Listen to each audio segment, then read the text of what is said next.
Hello and welcome.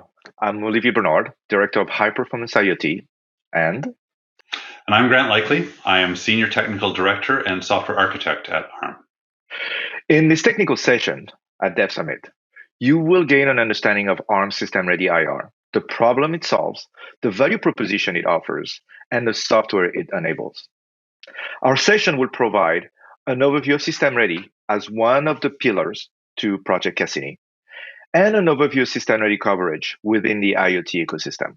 We're also going to do a technical deep dive into the SystemReady-IR, the components, and the meaning for the developer community, how to build and test a SystemReady-IR platform, and also how to use OSs with SystemReady-IR, from commercial OSs to purpose-built with Yocto and OpenWRT.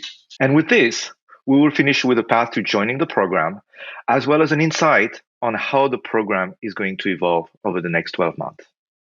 So please come join us at DevSummit and learn all that you need to know about ARM's SystemReady-IR program. Looking forward to seeing you there.